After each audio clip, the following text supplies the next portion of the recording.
माना जाता है कि भगवान विष्णु जब अपने चारों धामों पर बसे अपने धाम की यात्रा पर जाते हैं तो सर्वप्रथम हिमालय की ऊंची ऊंची चोटियों पर बने धाम बद्रीनाथ में स्नान करते हैं। उसके उपरांत पश्चिम में गुजरात के द्वारिका में वस्त्र पहनते हैं। तत्पश्चात पूर्व में पुरी में भोजन ग्रहण करते हैं और दक्षिण में रामेश्वरम में विश्राम करते हैं। द्वापर युग के बाद भगवान श्री कृष्ण पुरी में निवास करने लगे और बन गए जग के नाथ अर्थात जगन्नाथ। पुरी का जगन्नाथ धाम चारों धामों में से एक है। यहाँ भगवान जगन्नाथ अपने बड़े भाई बलभद्र और बहन सुभद्रा के साथ विराजमान हैं। हिंदुओं की प्राचीन और पवित्र 7 नगरियों में पुरी उड़ीसा राज्य के समुद्री तट पर बसा है। जगन्नाथ मंदिर विष्णु के 8वें अवतार श्री कृष्ण को समर्पित है।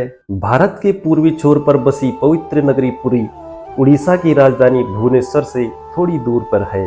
प्राचीन काल में उड़ीसा को उत्कल के नाम से जाना जाता था। यहाँ देश की समृद्ध बंदरगाह थी, जहाँ पर जावा, सुमात्रा, इंडोनेशिया, थाईलैंड और अन्य कई देशों का इन्हीं बंदरगाहों से व्यापार होता था। पुराणों में इस धरती को बैकुंठ कहा जाता है। ब्रह्म और स्कंद पुराण के अनुसार यहाँ भगवान विष्णु पुरुषोत्तम नील माधव के रूप में अवतरित हुए और सबर जनजाति के परम पूज्य देवता बन गए। सबर जनजाति के देवता होने के कारण यहाँ भगवान जगन्नाथ का रूप कबीलाई देवताओं की तरह है। वर्तमान में जो मंदिर यहाँ पर है वह 7वीं सदी में बनवाया गया था। हालांकि इस मंदिर का निर्माण 2 ईसा पूर्व हुआ था। यह मंदिर 3 बार टूट भी चुका है। 1174 ईस्वी में ओडिशा के शासक अनंग भीमदेव ने इसका पुनः जीर्णोद्धार करवाया था।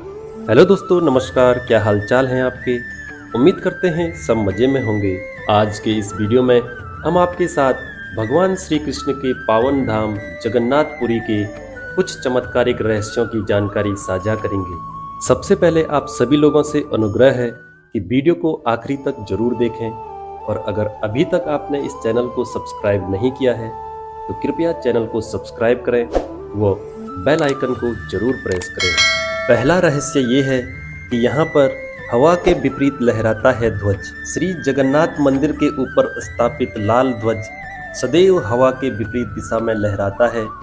यह भी आश्चर्य है कि प्रतिदिन सायंकाल मंदिर के ऊपर स्थापित ध्वज को मानव द्वारा उल्टा चढ़कर बदला जाता है और ध्वज भी इतना भव्य है कि यह जब लहराता है तो इसे सब देखते ही रह जाते हैं। ध्वज पर शिवजी का चंद्र भी बना हुआ है। दूसरा रहस्य ये है कि मंदिर के गुंबद की कभी छाया नहीं बनती है। यह मंदिर दुनिया का सबसे भव्य और ऊंचा मंदिर है। यह मंदिर 4 लाख वर्ग फुट क्षेत्र में फैला हुआ है और इसकी ऊंचाई लगभग 214 फुट है। मंदिर के पास खड़े रहकर इसका गुंबद देख पाना असंभव है। मुख्य गुंबद की छाया दिन के किसी भी समय अदृश्य रहती है। इस बात से यह भी अंदाजा लगाया जा सकता है कि हमारे पूर्वज कितने बड़े इंजीनियर रहे होंगे। इस एक मंदिर के उदाहरण से ये सब समझा जा सकता है। इसके बाद आता है एक और रहस्य, जो है चमत्कारिक सुदर्शन चक्र। पूरी दुनिया में किसी भी स्थान से आप मंदिर के शीर्ष पर लगे सुदर्शन चक्र को देखेंगे तो वह आपको सदैव अपने सामने ही दिखेगा। इसे नील चक्र भी कहते हैं। यह अष्ट धातु से निर्मित है। हवाओं की दिशा। दोस्तों, सामान्य दिनों के समय हवा समुद्र से जमीन की तरफ आती है और शाम के दौरान इसके विपरीत, लेकिन पुरी में इसका उल्टा होता है। अधिकतर समुद्री तटों पर आमतौर पर हवा समुद्र से जमीन की ओर बहती है, लेकिन यहाँ पर हवा जमीन से समुद्र की ओर जाती है। मंदिर के गुंबद के ऊपर कभी भी नहीं उड़ते हैं पक्षी। मंदिर के ऊपर गुंबद के आसपास आज तक कोई पक्षी उड़ता हुआ नहीं देखा गया। इसके ऊपर से विमान भी नहीं उड़ाया जा सकता है।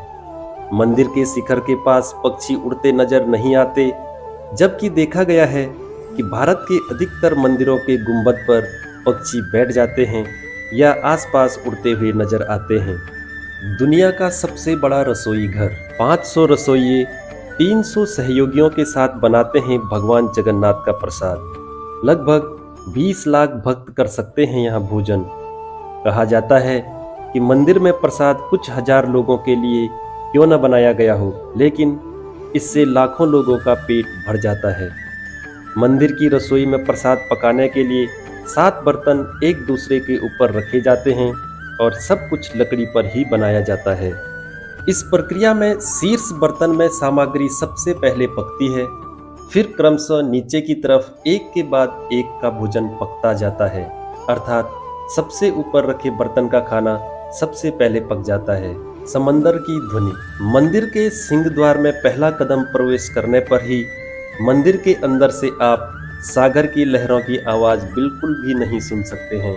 लेकिन जब भी आप मंदिर के सिंह द्वार से एक भी कदम बाहर रखते हैं तो आपको पुनः सागर की सारी लहरों की आवाज सुनाई देगी। रूप बदलती मूर्ति। यहाँ पर श्री कृष्ण भगवान को जगन्नाथ कहते हैं। जगन्नाथ के साथ उनके बड़े भाई बलभद्र और बहन सुभद्रा भी विराजमान हैं। तीनों की ये मूर्तियां काष्ठ की बनी हैं और मंदिर की तीनों मूर्तियां हर 12 साल में बदली जाती हैं। मूर्ति बदलने की इस प्रक्रिया से जुड़ा एक रोचक किस्सा है। जिस वक्त मूर्तियां बदली जाती हैं तो पूरे जगन्नाथ शहर की बिजली को काट दिया जाता है और मंदिर के आसपास पूरी तरह अंधेरा कर दिया जाता है। मंदिर के बाहर सीआरपीएफ की सुरक्षा तैनात कर दी जाती है। मंदिर में किसी की भी एंट्री पर पाबंदी हो जाती है। सिर्फ उसी पुजारी को मंदिर के अंदर जाने की इजाजत होती है जिन्हें मूर्तियां बदलनी होती हैं। पुजारी की आंखों पर पट्टी बांध दी जाती है, हाथों में दस्ताने पहनाए जाते हैं। इसके बाद मूर्ति बदलने की प्रक्रिया शुरू होती है। लेकिन एक ऐसी चीज है जो कभी भी नहीं बदली जाती, वो ये है ब्रह्म पदार्थ। ब्रह्म पदार्थ को पुरानी मूर्ति से निकालकर नई मूर्ति में लगा दिया जाता है। दुनिया की सबसे विशाल रथ यात्रा। आषाढ़ के माह में भगवान रथ पर सवार होकर अपनी मौसी रानी गुड़िंचा के घर जाते हैं। यहाँ पर वे 8 दिन का विश्राम करते हैं और आषाढ़ शुक्ल दशमी को वापसी की यात्रा होती है।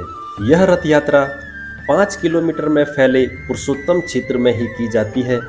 रथ के आगे पुरी के गजपति महाराज सोने की झाड़ू को बुहारते हैं। मंदिर से जुड़ी एक मान्यता यह भी है कि जब भगवान कृष्ण ने अपनी देह का त्याग किया था और उसके उपरांत जब उनका अंतिम संस्कार किया गया तो उनके शरीर के एक हिस्से को छोड़कर उनकी पूरी देह पंच तत्व में विलीन हो गई थी। और वो मान्यता यह है कि भगवान श्री कृष्ण का हृदय एक जिंदा इंसान की तरह धड़कता रहा।